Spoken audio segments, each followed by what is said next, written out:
Siema, witajcie na następnej wyprawie. Dzisiaj jesteśmy w Normandii, a konkretnie na plaży Omaha. To właśnie stamtąd, z tego morza, 6 czerwca 1944 roku zdesantowały się wojska alianckie, rozpoczynając słynną operację Overlord.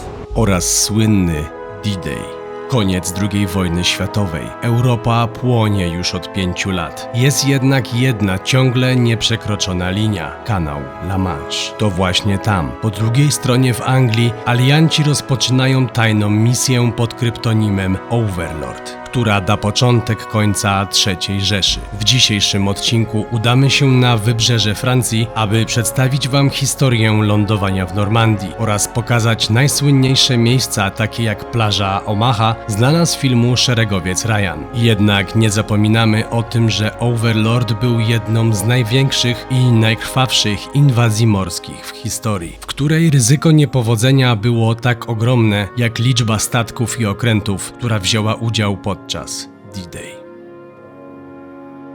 Ten kościół mogą kojarzyć gracze Battlefielda, ponieważ jest elementem z jednej z map. I nie jest przypadkowo, ponieważ znajduje się w jednym z francuskich miasteczek, na których wylądował desant wojsk amerykańskich, a mianowicie powietrzno-desantowych dywizji 82 i 101, którzy mieli tylko jedno zadanie: wylądować i siać chaos za niemieckimi liniami wroga. Mieli przecinać logistykę, mieli zdobywać mosty i tak dalej, ale słuchajcie, co się tu wydarzyło? Mianowicie w nocy z 5 na 6 czerwca 1944 roku właśnie te wojska spadochronowe zostają zrzucone na francuskie miasteczka. Dzieje się chaos. Niemcy zaczynają ogromny ostrzał, latają właśnie tutaj pociski, piloci są ostrzeliwani, dodatkowo zła pogoda potęguje właśnie ten chaos, a elementem tego chaosu jest pewna historia, o której Wam teraz opowiem. John Steele podczas zrzutu wylądował w losowym miejscu, czyli na kaplicy, właśnie na dachu tego kościoła. Słuchajcie, on był postrzelony w nogę, dookoła trwała bitwa. Niemcy bili się z Amerykanami, ostrzeliwali właśnie samoloty, które często spadały. Wielu spadochroniarzy ginęło wręcz w powietrzu. On przez kilka godzin udawał martwego, widząc co się dzieje, bo nie miał szansy zejść z tego, więc jakiekolwiek ruchy skończyłyby się jego śmiercią.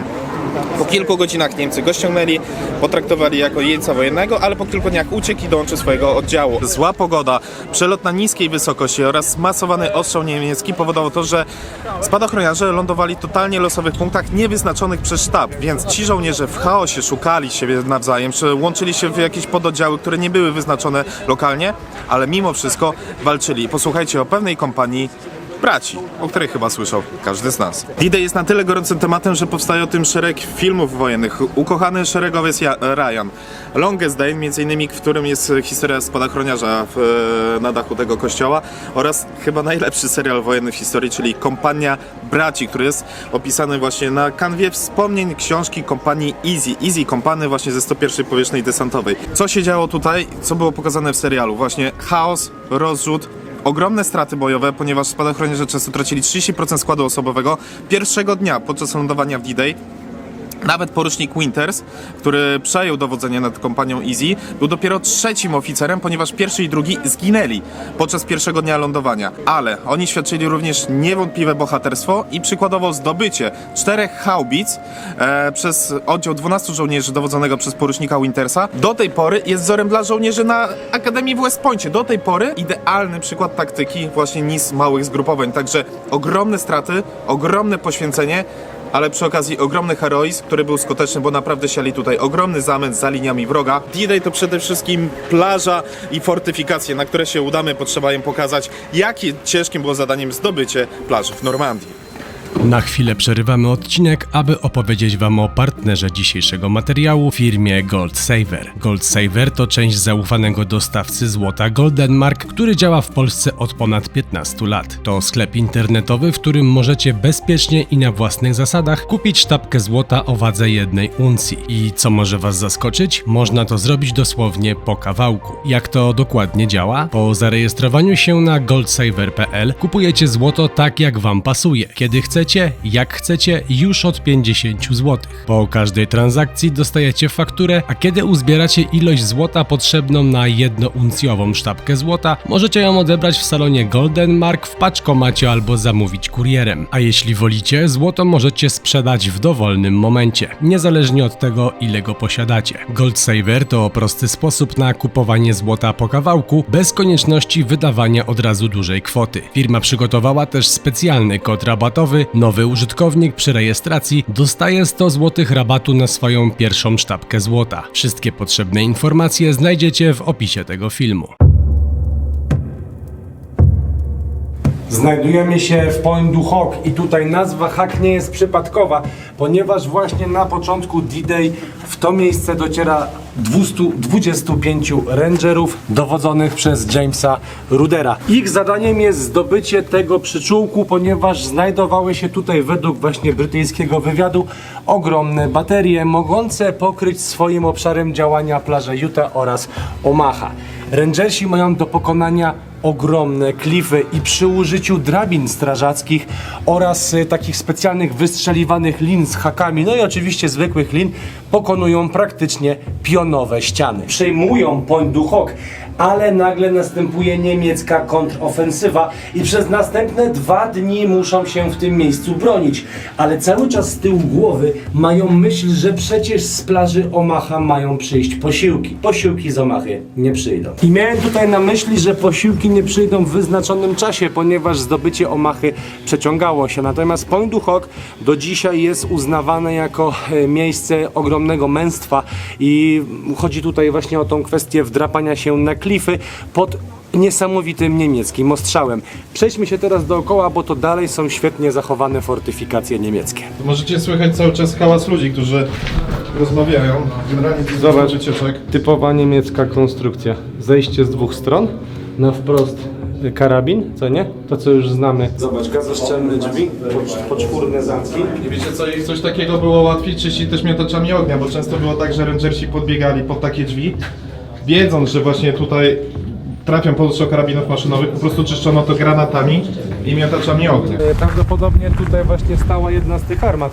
Podobny układ trochę jak na Dunkierce, bo o czym mówię, zobacz, jeżeli mamy takie w sumie półkole, to ona mogła się poruszać w ten sposób, a to podcięcie tutaj, tak, pod ten tu lufa wystawała. Aha. Mogli kierować W górę i znowu w tym dół. kątem, co nie? Więc tak naprawdę I dzięki do temu samej mogli wody nie jest daleko. ostrzeliwać właśnie 2 plaże. A zobaczcie jeszcze klify, tam daleko Tam jak... mamy Utah, No a Omaha jest tam. tak, jak Kuba przybliży tam, to będzie można widzieć te klify, po których rangersi musieli się wspiąć na samą górę i potem jeszcze toczyć walki, aby zdobyć przyczółek. Z tej strony to widać lepiej. Tutaj na bank stała jakaś kolejna armata i dostała strzała. Widzicie, tu jest jedna dziura, druga dziura. To ukształtowanie terenu nie jest normalne. Zobaczcie jakie przeogromne leje. I teraz jeszcze tak bym porównał, bo ostatnio kręciliśmy film o Verdun, gdzie po prostu cała okolica była ostrzelana, trochę jak tutaj. Tylko powiem wam szczerze, że minęło 20 lat pomiędzy pierwszym a drugim zdarzeniem i tamte leje były takie Wiesz, że baby lay. żeby pod Verdun wykopać coś takiego, to pewnie musieli z kilkaset pocisków, a tutaj, zobacz, jest różnica klas. Tu pewnie było ostrzał z pancernika albo rzucona bomba przez RAF. I to działa na wyobraźnię, bo ten czynnik ludzki, o którym ty mówisz, możesz być rangersem, który sobie przebiega, ale przypadkowo możesz trafić pod friendly fire i bomba twojego sojusznika mogła cię zabić tak naprawdę. Wchodzę do tego bunkra, który jest najbliżej plaży. Ale to musi być strasznie duże, bo przed chwilą stąd wyszło z 20 osób.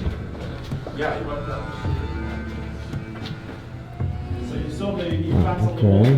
O, to jest akurat nieważne. Tutaj mieliśmy jakąś boczną odnogę. Jestem ciekaw, jak wyłączę to, czy będzie widać. O, widać, dobra, git. W tamtą stronę jest morze, to nie? Jeszcze jakieś pozostałości są, zobaczcie. Tematów wentylacyjnych. To w ogóle płonęło wszystko u góry, widzicie? Często też używali po prostu miotaczy ognia. Bo było to bardzo skuteczne, teraz już nie wolno. Tutaj jest zrobione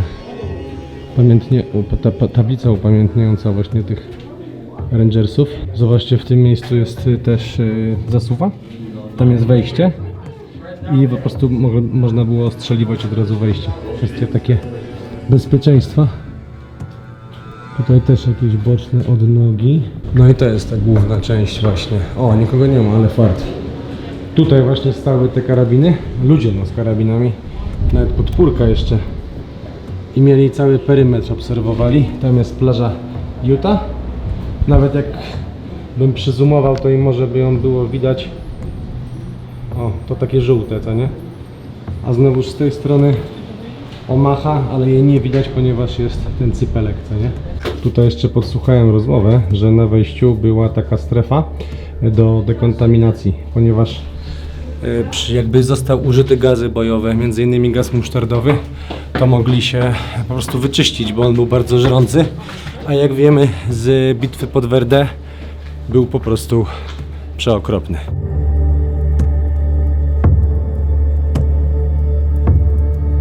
Plaża Omaha Beach. Na pewno kojarzycie ją z ujęć szeregowca Ryana, które praktycznie było idealnie odwzorowane po tym, co się rzeczywiście tutaj działo. Sam Spielberg zorganizował spotkanie ludzi, którzy przeżyli inwazję na Omaha Beach, aby powiedzieć mu mniej więcej, jak to wyglądało. I później, po tym jak ten film wyszedł już do kin, zobaczyli go i niektórzy z nich znowu dostali choroby PTSD, z tego względu, że było to tak dobrze odwzorowane. Zaraz będziemy stąpać po tym piachu, na którym w pewnym momencie było naprawdę dużo krwi. Ale zacznijmy od początku. Godzina 6:30. Alianci przypływają tutaj setkami statków, ale i nie tylko, ponieważ były tam barki z wyposażeniem, barki z ludźmi i żołnierzami, amfibie, czołgi, które w większości zatonęły. Ale czemu? Ponieważ o 6:30 6 czerwca 1944 roku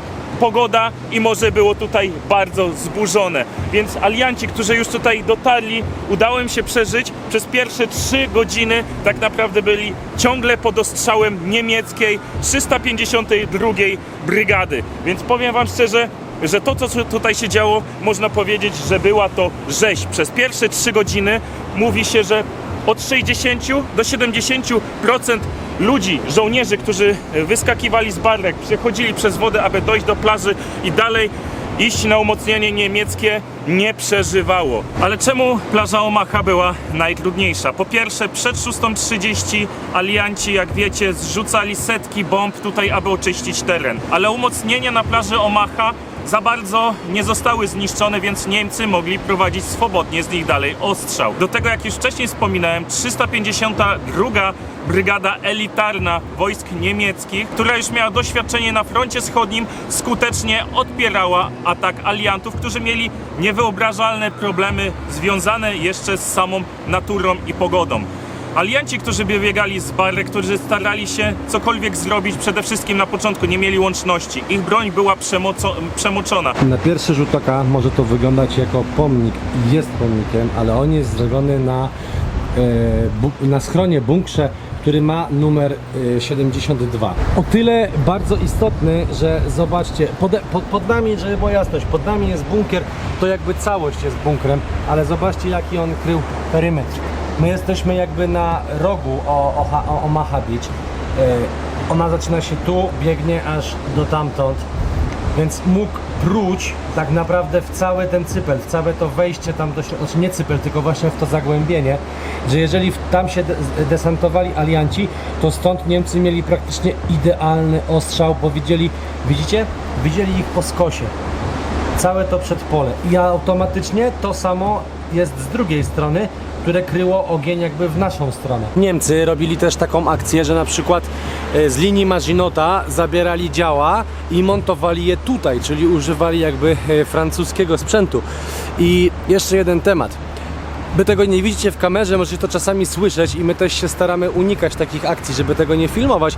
Tu jest po prostu dużo ludzi, ale chodzi mi o to, że 90% z nich to są Amerykanie, 5% Anglicy, 5% Francuzi, jest bardzo dużo Amerykanów, a wszędzie dookoła, na przykład tak jak tutaj macie tych herosów II wojny światowej i takie tablice widziałem tylko w Ameryce. Nigdzie indziej na świecie nie widziałem czegoś takiego jak Aleja Chwały, właśnie tego typu, bo to jest dokładnie zrobione tak jak widziałem w Stanach. Chodzi o to, że Ta Normandia jest bardzo taka oddana tym herosom właśnie z Ameryki i to widać na każdym kroku, bo również są tutaj amerykańskie flagi. Idziemy teraz do kolejnego schronu na Omaha Beach, ale tak rozkminiamy jakby to, co się dzieje dookoła i zobaczcie, tam mamy te klify, po których się wspinali rangersi, dokładnie to nie są one, tylko za nimi są kolejne, tak? Ale tam był przyczółek, o którym wiedzieli alianci, więc Niemcy w ogóle nie mają skierowanych żadnych baterii w tamtą stronę, bo to nie ma sensu, ponieważ tamta bateria miała wspierać tę stronę, czyli właśnie Omaha Beach i wszystko było skierowane w tamtą mańkę, że tak powiem. Oprócz tego, że mieliśmy te wszystkie działa ulokowane na bokach, to jeszcze mieliśmy takie działo bitnie wspomagające, oddalone o wiele dalej z większym kalibrem i zasięgiem. Taktycznie rozkminione moim zdaniem idealnie, bo wzięli pod uwagę również ukształtowanie terenu. Wypłynięcie z Wielkiej Brytanii wiązało się z bardzo dużą logistyką. Po pierwsze, same porty nie pomieściłyby tyle ludzi i sprzętu, a po drugie, gdyby wszystko było z jednego portu, to Niemcy mieliby łatwiejszą możliwość to dostrzec. Dlatego wypływanie było m.in. z portów angielskich, Southampton na przykład, ale i również ze szkockich. No jak to wyglądało? W pewnym momencie, kiedy padł rozkaz, wszystkie statki wypływają, wszystkie amfibie wypływają, cały sprzęt wypływa i wszystkie one spotykają się jakby na trasie, łącząc się w jeden kondukt, który już płynie tutaj na wybrzeża Francji. A to tu jest wejście, czy nie? W ogóle ktoś tutaj buty zostawił, tam jest Łukasz. A, to tyle. Jest tam coś? Konrad, buty zabierz. Buty ktoś tu zostawił! Teraz to trochę taki Wietnam bardziej. Trochę tak, tylko bez cyka. Ale jak się cicho zrobiło, co? No. Okej. Czyli to jest ścieżka, która prowadziła do kolejnych klifów. Fajnie to zobaczyć, ale liczyłem, że znajdę jakiś kolejny schron, który jest gdzieś przykryty pod krzakami. Jak amerykańskim Willisem to Fordem zdobywamy te plaże Omaha. No nie powiem, całkiem spoko sobie radzi. Tak? To do piachu wjeżdżaj. A spróbuj, zobacz, tutaj No. jest ta rampa, zjedziemy. Tylko troszeczkę. Na pewno Nie 4. podpuszczaj, diable. No tylko przednie koła, najwyżej wypchniemy. Znajdujemy się na plaży Gold Beach, czyli idziemy z zachodu na wschód. To właśnie tutaj alianci, Brytyjczycy dobili do brzegów. Oczywiście bitwy były naprawdę wielkie, ale już nie tak krwawe jak na przykład przy Omaha Beach, ponieważ mniej więcej było tutaj około 500 zabitych i rannych. Ale czemu jest to takie bardzo ważne? Ponieważ miejsce to zostało zdobyte dosyć szybko, dzięki czemu spełnili założenie taktyczne, zdobywając to miejsce po paru godzinach i mogli w dalszym ciągu tak naprawdę realizować cały ten plan, czyli robienie portów tymczasowych, pontonowych, aby można było aby wojska inżynieryjne mogły dalej działać na tym terenie i aby wszystko mogło się tak naprawdę ze sobą tutaj połączyć. Przy plaży Gold z racji tej mniejszej intensywności działań zbrojnych pozostało najwięcej umocnień. I słuchajcie, znajdujemy się w drugim pierścieniu dział. Przejdziemy po tych schronach za chwilę.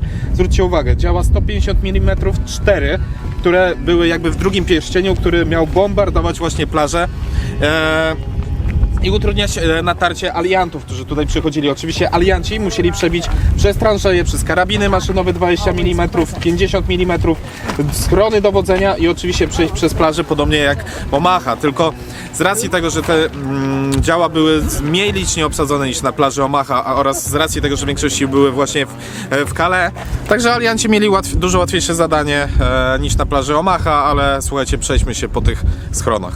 Zobacz, to jest działo, jeśli dobrze pamiętam, 120 albo 150 mm. I to ładnie brzmi, 120 mm, ale zobacz, tutaj jest. Wydaje mi się, że to są te 155, o których tam wcześniej było pisane, ale też mogę się mylić, bo się kompletnie na tym nie znam. Ale wiesz, to się wydaje, że to jest 150 mm, ale jak to pomniżysz, to sam pocisk ma 15 cm. Jakie to jest w ogóle... Jaka to jest siła, nie? Ogromne działo, 15 cm, jak to musiał tutaj pierdyknąć, to przecież jaki to musiał być huk, co? I co chwila to działo tak trzaskało właśnie tych aliantów. Może jeszcze wejdziemy do tego bunkra do środka, bo w sumie zobacz, ten schron jest naprawdę dobrze zachowany. To dawaj, bijaj. Tak jak mówiłeś wcześniej, że właśnie z racji, że działek fajnych było mniej, to my mamy szansę zobaczyć, jak one wyglądały w oryginale. Ale sobie pomyśl jedną rzecz, że gdyby ta wizja Rommela i Hitlera się spełniła No. i rzeczywiście całe wybrzeże byłoby ufortyfikowane w ten sposób, to by alianci nie dali rady przejść przez to. Tędy by musieli szukać innego miejsca. No i tak wyglądają właśnie oryginalne mosty, a powiedziałbym, że nawet porty pontonowe, oczywiście tymczasowe. To są oryginały dzięki temu, że mamy niski poziom morza, jesteśmy w stanie je zobaczyć. Natomiast zrobienie właśnie po zdobyciu przyczółku, zrobienie właśnie takich tymczasowych portów było główną misją aliantów, ponieważ jeżeli już zdobyli dane miejsce, tak jak w tym przypadku, od razu musieli przerzucić na front zachodni kolejne liczby ludzi, kolejne liczby amunicji, czołgów i tak dalej. Między innymi właśnie po czymś takim zjeżdżały Shermany, tak? Więc infrastruktura nie była tutaj do tego przygotowana, więc armia aliantów od razu po zdobyciu danego punktu przechodziła do tego typu prac, czyli tworzono właśnie takie mosty, wręcz bym powiedział porty pontonowe. Kiedy ruszyła cała flota, miała ze sobą podstawę. Podstawę dla piechoty, czym były właśnie barki. Trochę na wzór kontenerów od tirów bym powiedział. Jeżeli oglądaliście Szeregowca Ryana, to dokładnie wiecie, o czym mówię. I były 3 rodzaje właśnie takich barek, między innymi ciężkie, lekkie dla piechoty. To, co było w Ryanie, miała taką opuszczoną z przodu blachę, przez którą mogli właśnie wyjechać jakimś cięższym sprzętem, a oczywiście też i wyjść piechota. Natomiast Niemcy, budując właśnie wał atlantycki, zadbali również o to, aby uzbroić w jakiś sposób wybrzeże i w tym przypadku wykorzystywali m.in. popularne zęby smoka, czyli takie konstrukcje wykonane z metalowych takich X-ów połączonych razem, teraz gdzieś na przebitce widzicie. To wszystko było utopione w wodzie po to, żeby w momencie, kiedy cokolwiek by podpłynęło, uderzyłoby w to, przebiło kadłub i zalało się wodą. No i też tak oczywiście się działo. Oprócz tego niektóre z tych barek dopływając, nie miały szans dopłynąć, ponieważ zostały wcześniej albo trafione, przeciekały, albo wręcz z uwagi na wysoką falę zostały gdzieś znoszone, wywracane i tak dalej. Natomiast to, co jest fajne i to, co jest bardzo ciekawe, że dalej tutaj mamy oryginały z czasów II wojny światowej, właśnie tych mostów, pontonów, portów tymczasowych. Plaży było kilka, ale jedna powinna być bardzo ważna dla nas, dla Polaków, a mianowicie plaża Sword, ponieważ to tam w asyście Anglików walczyli również Polacy i właśnie teraz się tam udamy.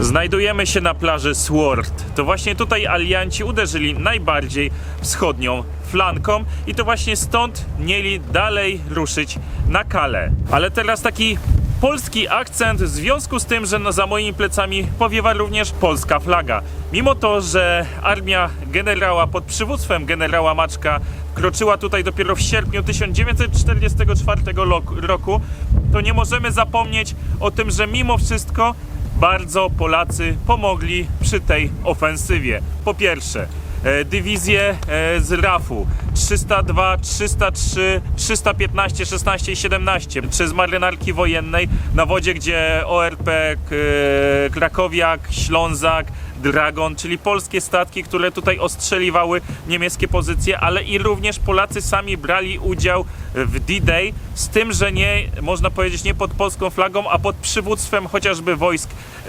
kanadyjskich, amerykańskich, czy właśnie angielskich. Niemcy rozkminiali to tak: do Calais mają najbliżej kanał La Manche 30 parę kilometrów, tutaj 160 km, więc można powiedzieć, że rozkminiali, po co mieliby taką odległość płynąć, jak mogą tam. Dlatego Niemcy umacniali się właśnie w okolicach Calais, pozostawiając trochę samopas właśnie Normandię. No i dla nich było to bardzo duże zdziwienie w momencie 5 i 6 czerwca 1944 roku, kiedy zobaczyli setki okrętów, kiedy spadochroniarze zaczęli tutaj prowadzić desant, kiedy ciągle spadały bomby, a o godzinie 6:30 rozpoczęła się inwazja piechoty na plaże, o których wam dzisiaj mówiliśmy. Najbardziej wschodnia, czyli ta Sword, która, można powiedzieć, odegrała również dużą rolę przy tym wszystkim, ale to właśnie tutaj zaczynała się ta cała operacja Overlord, która przyczyniła się do końca II wojny światowej. Kończymy pod słynnym pomnikiem symbolizującym właśnie ilość ofiar, które straciły życie walcząc o te plaże, ale właśnie zdobycie Normandii to nie był koniec wojny. Nawet Niemcy zakładali, że ta wojna będzie trwała jeszcze długo i trwała ponad rok. My oczywiście bardzo chętnie pójdziemy śladami kolejnych bitew, kolejnych wydarzeń historycznych, więc jeżeli podobają Wam się takie filmy, dajcie nam znać, bo nam się kręci je naprawdę bardzo fajnie. No i co? Do zobaczenia na następnej wyprawie. wyprawie! A jeśli dotrwałeś do teraz, to napisz w komentarzu D-Day.